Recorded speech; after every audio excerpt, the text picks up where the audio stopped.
Hello and welcome everybody to the front nine coverage of the final round of the 2021 Stafford Open presented by Innova Champion Discs. I'm Brian Earhart, joined here one more time by my fellow lefty co-host Nathan Queen. Nathan, it has been an incredible weekend of golf to commentate on.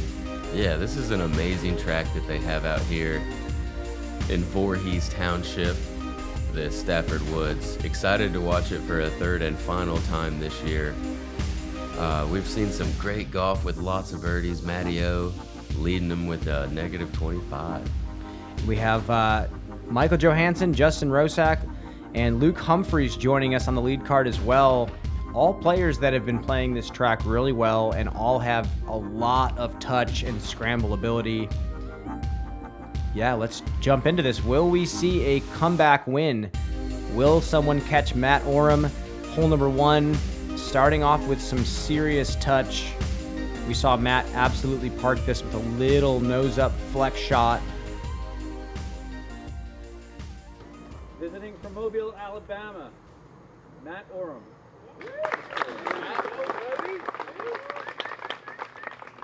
And he has been throwing the disc so well.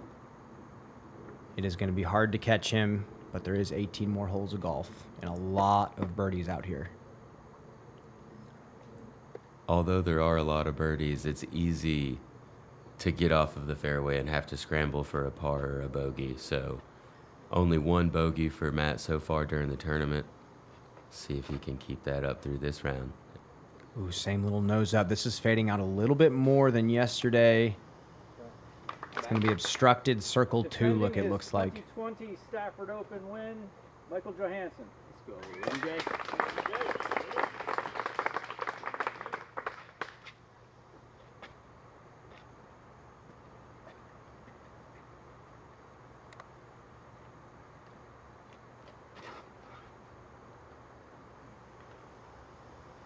Just a little bit inside from MJ. Gets a pretty fortunate kick forward and off to the right side. The right side's a little more open. Pennsylvania, Justin Rosak. And Justin finished round two with an incredible 8 birdie streak and nearly acing the final hole of the round. Let's see if he can carry that into this final day. 210 downs, pretty consistent so far, and that's going to help him get started right there. A little bit of local love. And from Texas, sponsored by Prodigy, Luke Humphries. Luke shooting the hot round yesterday, tying the for this particular layout course record that Matty O had set the first day with the 13 down, jumping all the 4 cards, I believe, to get on lead card. Pretty incredible.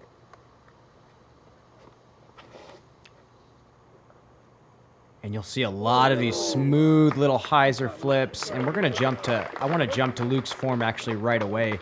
This is a guy who is incredible at throwing traditional Frisbee too. He can throw anything in the shape of a circle. And you saw a little bit of nose up on that release and just was able to stall that hyzer so nicely.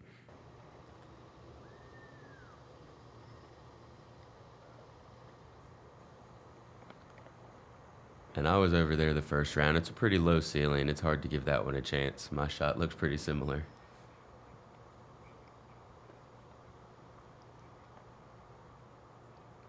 About a 50-footer.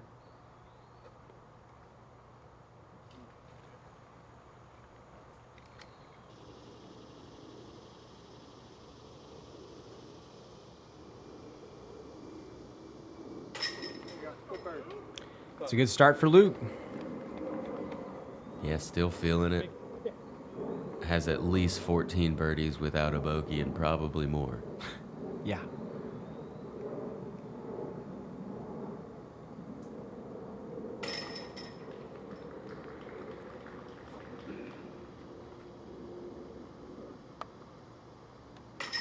So you see, Luke Humphries is still 9 strokes behind Matt Orum. Michael Joe and Justin are the only two that are right now looking like they can make a push at him.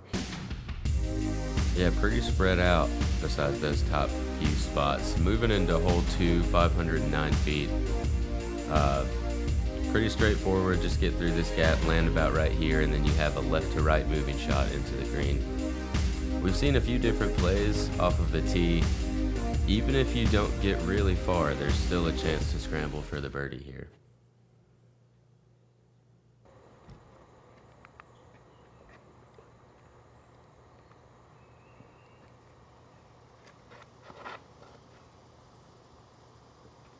Ooh, little roll bounce off the tree, kicks him straight, potentially to a pretty nasty spot. And that's the thing, throwing this backhand on this shot. You hit the tree and you're kicking dead left. Luke might be going... Okay, he's going high turnover. What a shot! Yeah, he gets up there great. There is still an inside gap on that right side. A little tighter line, but he's got a great avenue towards the basket.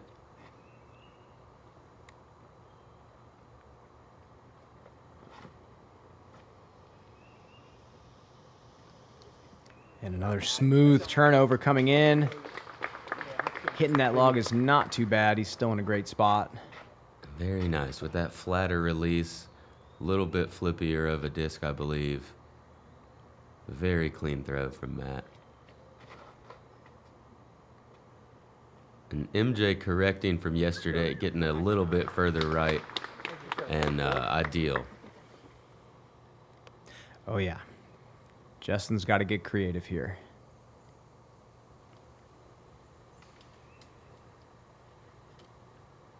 What a forehand from Justin. Yeah, it gets a little branch direction that seemed to slow it down and help it fade out. He's going to have a pretty easy birdie there.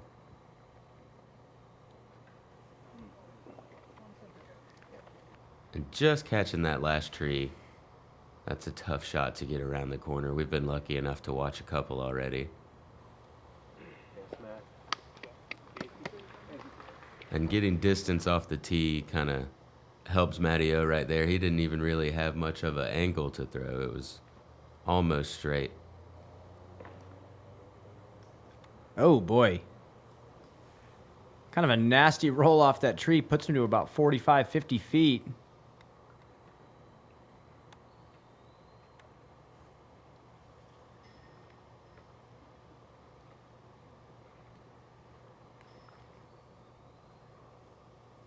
And Luke is deadly from circle 2.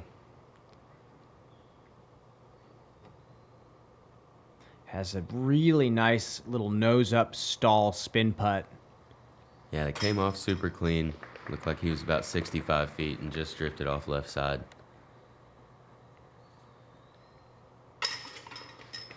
Luke actually coming from a golf background. Luke's a very solid traditional golfer as well. And Justin has 10 birdies in a row now, going back to yesterday's round. That's a pretty impressive streak.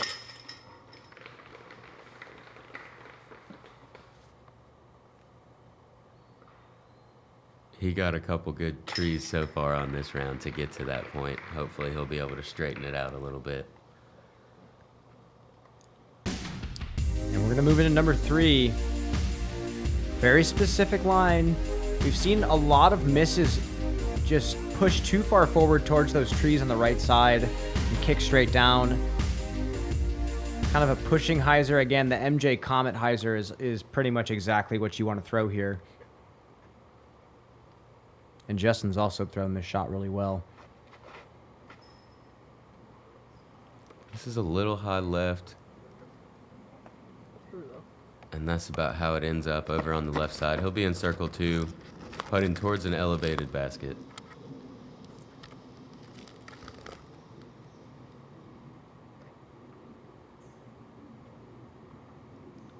There is a slight bit of wind out here today. The first 2 days there really wasn't much to speak of. There's really not a lot today, but it is more than it was. It does play a little role. Matt gets a little kiss off the tree, keeps it flying, and he is inside circle 1 now. Putting from 25 feet.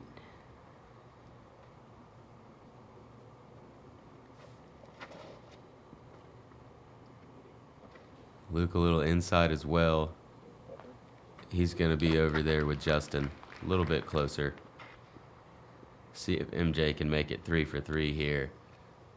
Yeah, it looks like there's a little crosswind almost shoving the disc towards that left side. Yes, it was playing right to left. Oh, yeah, look at And that. he's turned around.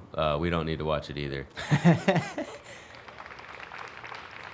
Let's watch this thing of beauty. MJ throwing a comment on a slight hyzer is one of my favorite shots to watch in disc golf. He's so upright and balanced.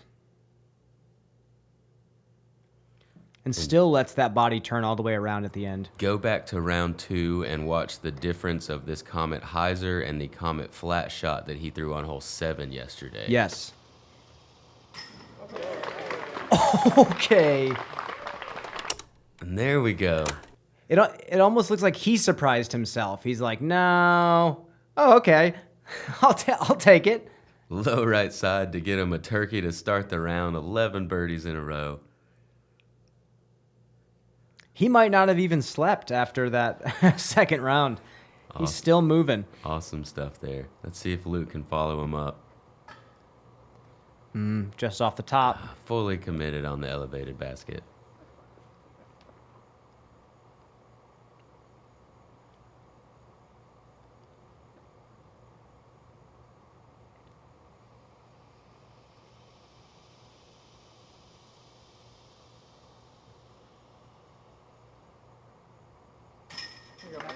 Another birdie for Matt, capitalizing on that nice tree kick. Yeah, anytime you get a bit of love and you still have a tester, it feels great to actually capitalize and take advantage of the luck that you got.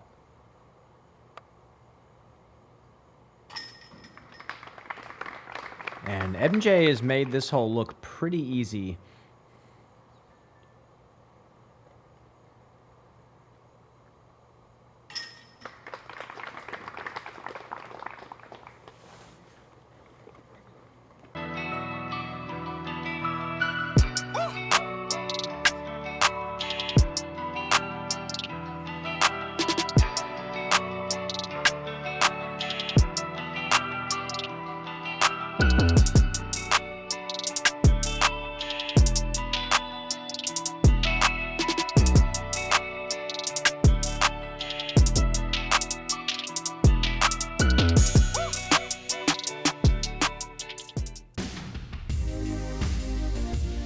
Moving into hole 4, pretty easy par 4, a beautiful aesthetic after coming out of the woods. It does play as the easiest hole on the course for the third round. Pretty much 2 stock righty hyzers, about 280, 290 feet. Make yourself a putt.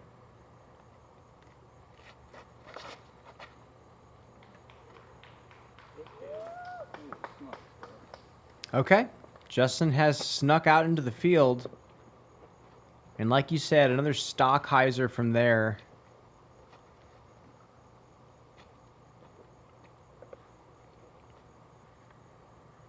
I actually wonder what the most amount of birdies we've seen consecutively on Gatekeeper Media. Good shot. Yeah, we might have the record right now. Yeah, we might be 11. witnessing it.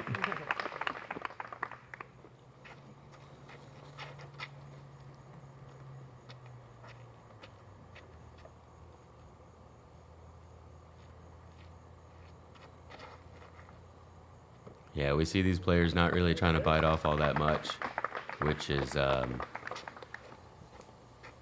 really all you need to do on this hole. Just stay out of that tall grass and you're going to have a chance to get into the green.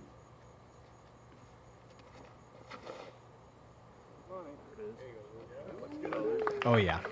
Nice shot, Luke. Yeah, and Luke getting a nice flare up there.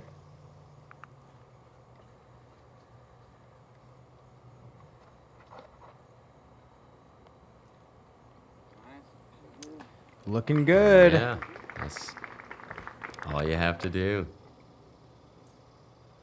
Even with the early trees, he's able to connect on his second shot, throw it about 320 feet.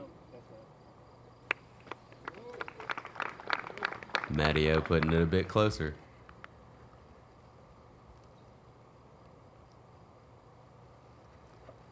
And that sun popped out right here today, and it got hot. The humidity's up. As soon as you walk out into that sun out of the woods, it feels like the temperature goes up about 12 to 15 degrees.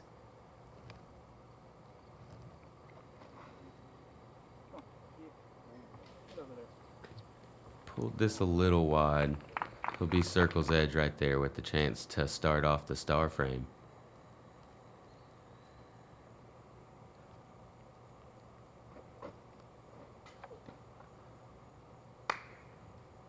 And just left. He's been all over the basket from circle 2.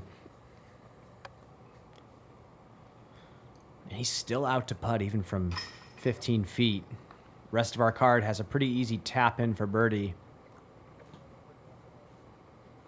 And that birdie streak looking like it's going to go to 12. Indeed it does.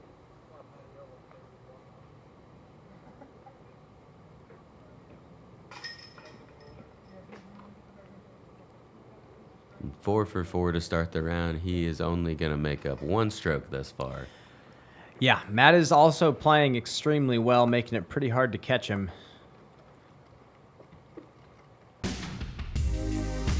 And hole 5, we watched a lot of these players just chip into the fairway.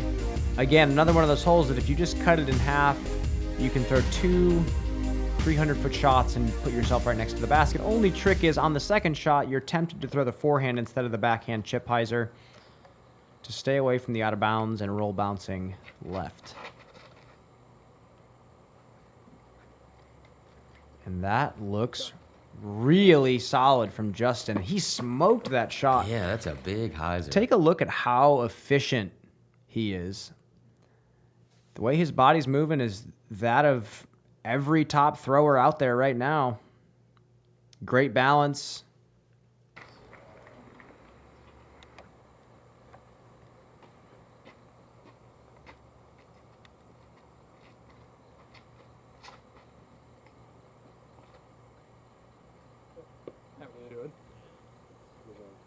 Yeah, and using this thick grabby grass here, I'm sure that's a little bit closer than he was wanting, but that is how the grass has been playing all week long.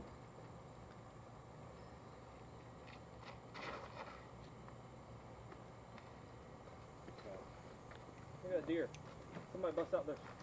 They hang out back there all the time, man. You'll see them. Yeah, there's a family of 4 or 5 doe over there close to the green on the left side. I got to see them 2 of the 3 rounds that I was out there, actually.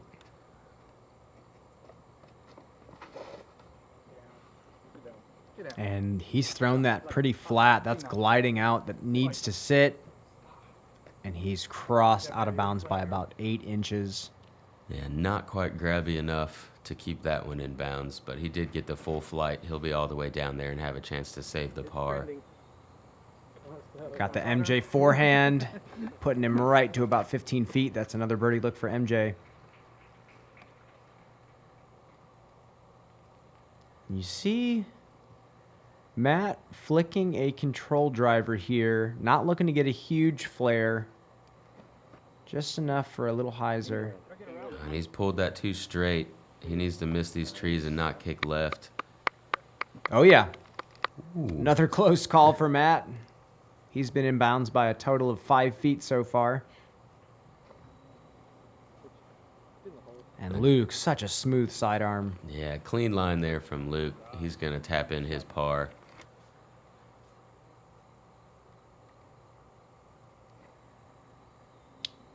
Also a smooth sidearm from Justin. And that's going to be another birdie. The hot round so far has been 13. He's about to have a 13th birdie in a row. Oh, no. And MJ You rarely see that. You rarely see him miss after he does that. I'm not quite sure he missed, although it did fall out. And Matteo able to capitalize and get his birdie.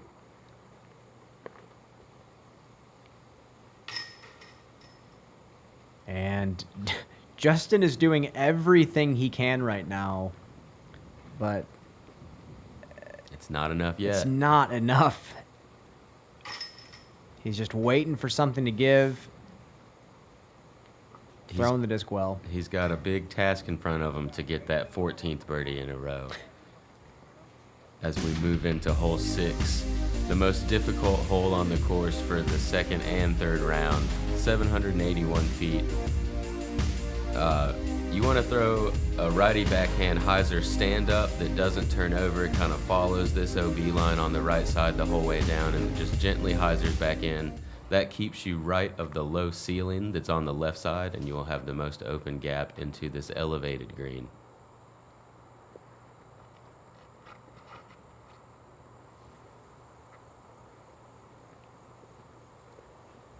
Yeah, he's right in the middle. Small victories.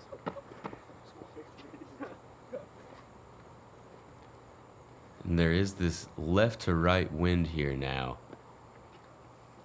So it makes these angles a little bit, you have to be more precise with them. Hurry. And this looks pretty good.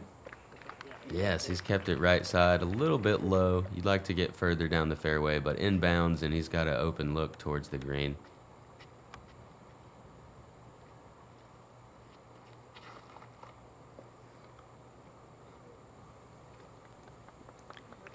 And it seemed like all week MJ has just really been playing this hole for a par.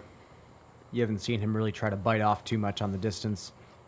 He's a very smart golfer. When there's as many attackable holes as there are out here, he just doesn't feel the need to try to attack one he knows would be a 1 in 10 in attack mode anyway. Luke has put his a little bit left. He's going to have to probably throw another one of those power hyzers, playing for a 4 as well. Oh no. And that left to right seems to have grabbed the bottom of his disc and turned it over a little Oh, bit. he's back in bounds. Oh, but it sneaks over the spectators. He and smoked that thing. back around through the trees. Great shot.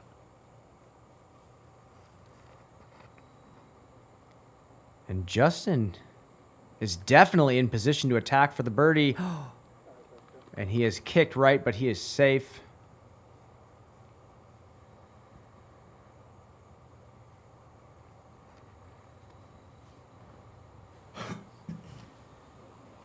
Oh, and just hits the bottom of that branch and shoots it straight down. And you see this low ceiling over here. Oh, Luke is going for it. Oh, and he gets it. Oh, pretty unfortunate to catch that last tree there. But it kind of makes it an easier decision to lay up on top instead of running the putt. Exactly. Nice shot. So much touch. Yeah, that's all wrist. He's throwing that up by his neck. The birdie streak has come to an end.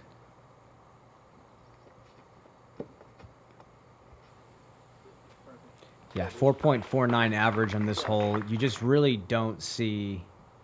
You make one mistake and you're bogeying, it seems like, on this hole. So shout out to my card, who, besides myself, who got the par, all got birdies. That is impressive. I was amazed. I was pretty surprised.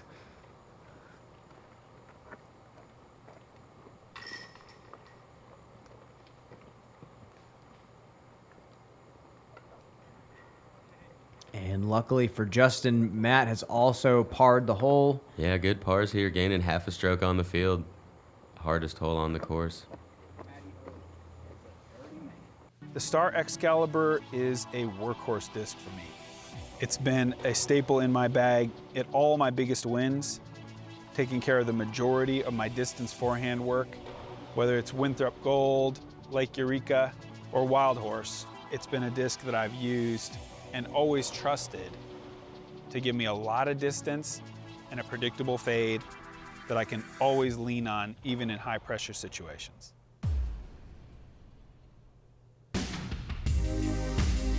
Hole number 7, 300 feet.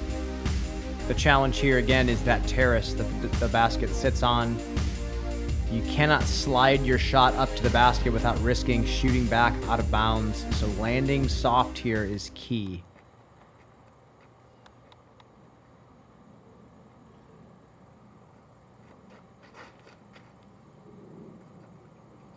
Come on, help it. It's drifting just a little bit. Does not get far enough right. It did. I thought we were gonna help it. There's nothing.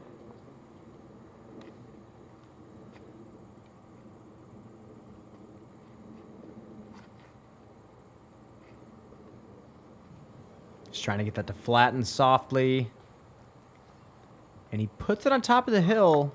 He's going to have a downhill putt. But I think he's inside circle one.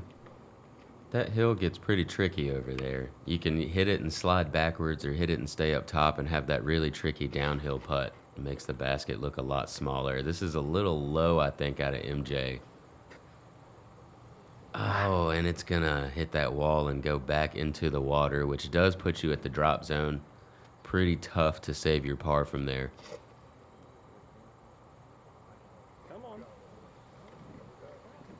Nice looking sidearm out of Luke. And that is the closest to the pin. And you got to go back to this drop zone if you go in the water. And that's going to sit down too. Okay.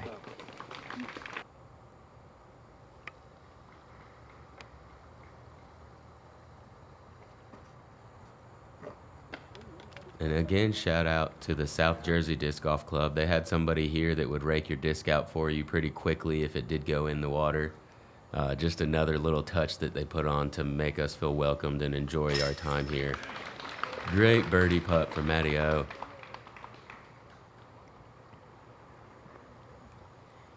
And to the South Jersey Disc Golf Club, I do want to apologize in round one for calling New Jersey part of New England. Big blunder on my side. I've gotten words from quite a few locals this week, and I've learned my lesson, I promise. Mid-Atlantic. Good for you, Brian. Good for you. Oh, you live and learn. Nathan, you live and learn. And that's an unfortunate feeling bogey on this hole. It's one of the shorter ones, but you are able to bounce back on this next one, a short par 4, 467 feet. You want to go just around that other tree or a little further inside on the left. Land about right here. Throw it in for eagle. Yeah, really tricky technical par 4. It's kind of hard to be in a perfect position on this one, which almost is cause for getting aggressive. If you know you're going to have to scramble no matter what, you might as well try to get through everything. And this is going towards that inside. And that's a good shot. He's a little left to have a straight look, but there's a couple different ways he can go, and he's really not that far away.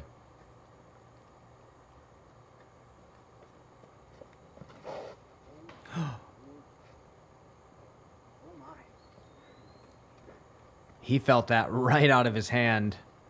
Just a late release.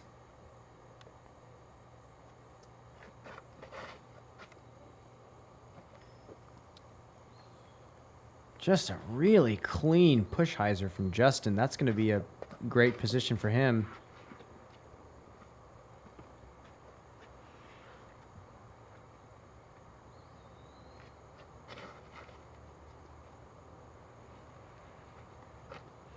Just catching that last tree on the right side. He could still have a chance to reach the green. And depending on where Luke went. Okay. He's going forehand roller. Stay clean. Yeah, he's in a great position there.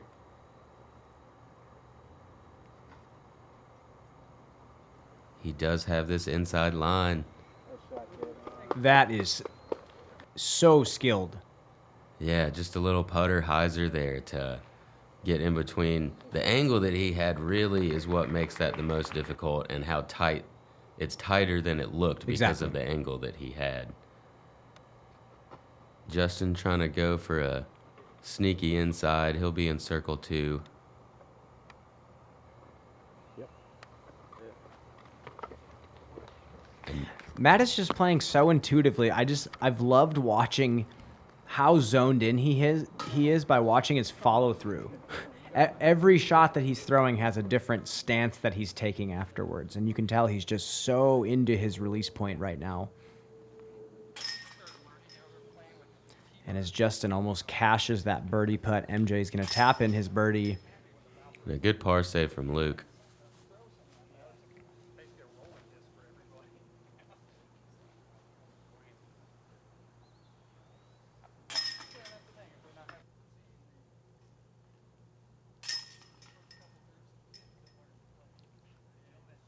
Couple birdies, couple pars, good way to get through hole 8.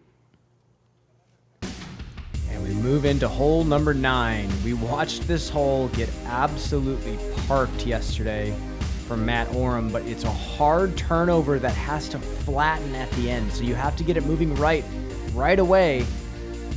But just the control you have to display to get the shot to fly perfectly is very tough on this hole. He's pulled this one off to the left. Misses the original gap, and that's kind of worst case scenario there on this one. It gets tougher if you got to try to hit that gap again.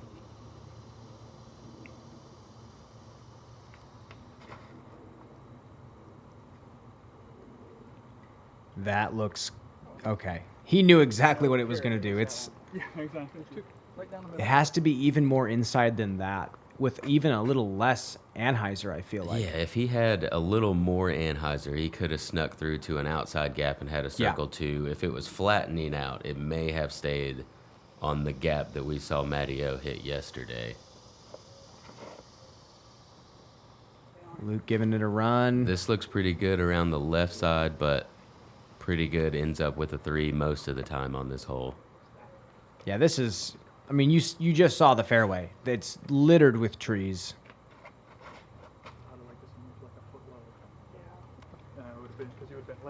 And just a bit left there again.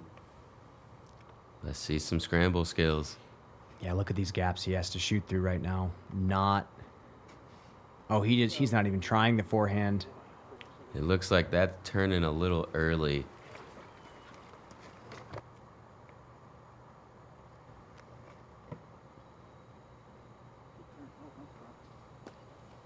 Okay. Luke's going to take his 3. About 10 feet from the basket now.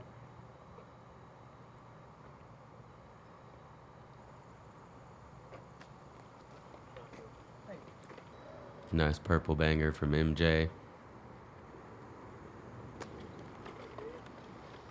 So Matt's going to have a tester. This is beyond a tester. This is a throw-in pretty much, and he's going to just take his 4. Yeah, he's got plenty of strokes to know he doesn't have to run that. Although you never do want a bogey.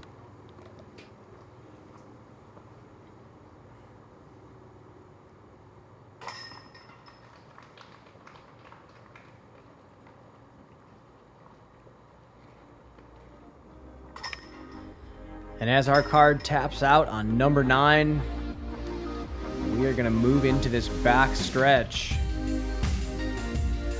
Matt has a 5-stroke lead over Justin Rosak, who shot a 5-down clean front 9. To tie Matteo's 5-down on the front. A couple 2-downs on the card. And some second and third card guys making a push here. Thank you again for tuning in. We have 9 more holes to bring you. Make sure to tune into the back 9 coverage as well. Make sure to subscribe to Gatekeeper Media on YouTube. Again, I'm Brian Earhart. He is Nathan Queen, and we are signing off. We'll see you guys out there.